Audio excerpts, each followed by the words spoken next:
ನಮ್ಮ ಹಾಲು ಉತ್ಪಾದಕರ ಸಂಘದ ನಮ್ಮ ನೂತನ ಕಟ್ಟಡವನ್ನು ಉದ್ಘಾಟಿಸಲು ಆಗಮಿಸುವಂತ ನಿಮ್ಮ ನೆಚ್ಚಿನ ನಾಯಕರು, ಈ ತಾಲೂಕಿನ ಮುಳಬಾಗಿಲು ತಾಲೂಕಿನ ಶಾಸಕರಾದಂತಹ ಸಮೃದ್ಧಿ ಮಂಜುನಾಥ್ ಅವರೇ, ಮತ್ತು ಈ ನಮ್ಮ ಜಾತ್ಯತೀತ ಅಧ್ಯಕ್ಷರು ಮತ್ತು ನಮ್ಮ ಹಾಲು ಒಕ್ಕೂಟದ ನಿರ್ದೇಶಕರಾದಂತಹ ಕಳೆ ನಾಗರಾಜ್ ಅವರೇ, ಮತ್ತು ಎಲ್ಲ ನನ್ನ ಜೊತೆ ಬಂದಿರುವಂತಹ ಮುಖಂಡಗಳೇ, ನಮ್ಮ ಸ್ನೇಹಿತರೆ ಮತ್ತು ಉಪ್ರಳ್ಳಿ ಗ್ರಾಮಸ್ಥರೇ, ಎಲ್ಲ ನಮ್ಮ ಮಾಧ್ಯಮ ಮಿತ್ರರೇ, ಈ ದಿನ ಇಡೀ ತಾಲೂಕಲ್ಲಿ ನಾನು ಈ ನಡುವೆ ನೋಡ್ತಾ ಇದ್ದೀವಿ, ಈ ಜಾತ್ಯತೀತ ಜನತಾದಳ ಪಕ್ಷದಲ್ಲಿ ಯಾರ ನಿರ್ದೇಶಕರಾದ್ರೂ ಕೂಡ ಹಾಲು ಒಕ್ಕೂಟದಲ್ಲಿ ಅತಿ ಹೆಚ್ಚಾಗಿ ನಮ್ಮ ಮಂಡಿಗಲ್ ವೆಂಕಟೇಶ್ವರ ಇದ್ರು ಮುಂಚೆ, ಅವರಿದ್ದಾಗಿಂದ ಕೂಡ ನಮ್ಮ ಪಕ್ಷದಲ್ಲಿ ಯಾರಾದ್ರೂ ಇದರಲ್ಲಿ ಮುಂದುವರೆದ್ರೆ ಮಾತ್ರ ಇಡೀ ತಾಲೂಕಿನಲ್ಲಿ ಒಳ್ಳೆ ಬಿಲ್ಡಿಂಗ್ಗಳಾಗ್ಬೋದು, ಹೊಸ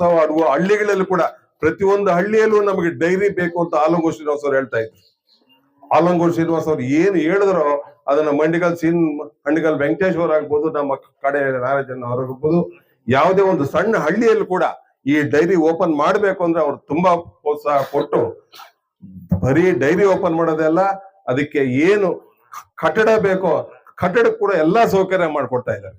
ಈ ದಿನ ಈ 5 ವರ್ಷದಲ್ಲಿ ಈಗ ಏನವರು ಅಧ್ಯಕ್ಷರಾಗಿದ್ರು, ಅಡಿಯ ನಾರಾಜ್ ಅವರು ಅಡಿಯ ಡೈರೆಕ್ಟರ್ ಆಗಿದ್ರು, ಈ 5 ವರ್ಷದಲ್ಲಿ ಸುಮಾರು ಹಳ್ಳಿಗಳಲ್ಲಿ ಸ್ವತಃ ಕಟ್ಟಡ ಕಟ್ಕೊಳ್ಳೋಂತ ಒಂದು ನಿರ್ಮಾಣ ಮಾಡ್ಕೊಳ್ಳೋಕೆ ಒಂದು ಒಳ್ಳೆ ಅವಕಾಶ ಮಾಡಿಕೊಟ್ಟು, ನಮ್ಮ ಕೋಲಾರ KMFL ಆಗ್ಬೋದು, ಬೆಂಗಳೂರು ಡೈರಿಯಿಂದ ಆಗ್ಬೋದು, ಏನ್ ಹಣ ಬಿಡುಗಡೆ ಆಗ್ಬೇಕೋ ಅದಕ್ಕೆಲ್ಲ ಪರ್ಸನಲ್ ಆಗಿ ಒತ್ತು ನೀಡಿ ಅವರು ಸುಮಾರು ಹಳ್ಳಿಗಳಲ್ಲಿ ಬಿಲ್ಡಿಂಗ್ ಕಟ್ಟೋದಕ್ಕೆ ಸಹಾಯ ಮಾಡಿದ್ದಾರೆ. ಜೊತೆಯಲ್ಲಿ ನಮ್ಮ ಸಮೃದ್ಧಿ ಮಂಜುನಾಥ್ ಅವರು ಸಾಕಾಗದೇ ಇರೋ ಹಣವನ್ನು ಸ್ವಲ್ಪ ಒದಗಿಸ್ಬಿಟ್ಟು ಮಾಡ್ಕೊಟ್ಟಿದ್ದಾರೆ. ಇನ್ನು ರಾಜಕೀಯಕ್ಕೆ ಬಂದಾಗ ಈ ದಿನ ನೆನ್ನೆ ಅಲ್ಲ ಮೊನ್ನೆ ಪೆಟ್ರೋಲ್ ಡೀಸೆಲ್ ಬೆಲೆ ಇನ್ಕ್ರೀಸ್ ಮಾಡಿದ್ರು. ಇವತ್ತು ಕರ್ನಾಟಕದಲ್ಲಿ ಗ್ಯಾರಂಟಿಗಳು ಏನು ಮಾಡಿದ್ದೇವೆ ಅಂದ್ರೆ 52,000 ಕೋಟಿ, ಒಂದು ವರ್ಷಕ್ಕೆ 52,000 ಕೋಟಿ ರೂಪಾಯಿ ಬೇಕು ಅವ್ರು ಕೊಟ್ಟಿರೋ ಗ್ಯಾರಂಟಿಗಳು ಮಾಡಕ್ಕೆ. 52,000 ಕೋಟಿಗಳನ್ನೇನಾದ್ರೂ ನಾವು ಪ್ರತಿ ತಾಲೂಕಿಗೂ ಹಂಚಿದ್ರೆ 228 ಕೋಟಿ ಒಂದು ತಾಲೂಕಿಗೆ ಬರ್ತಾ ಇತ್ತು. 228 ಕ್ಷೇತ್ರಗಳಿದಾವೆ ನಮಗೆ. ಎಷ್ಟು ಅಭಿವೃದ್ಧಿಗಳಾಗ್ತಾ ಇತ್ತು, ಪ್ರತಿ ಹಳ್ಳಿಗಳಲ್ಲೂ ಎಷ್ಟು ಅಭಿವೃದ್ಧಿ ಮಾಡ್ಬೋದಾಗಿತ್ತು ಈ ಗ್ಯಾರಂಟಿಗಳು ಕೊಟ್ಟು.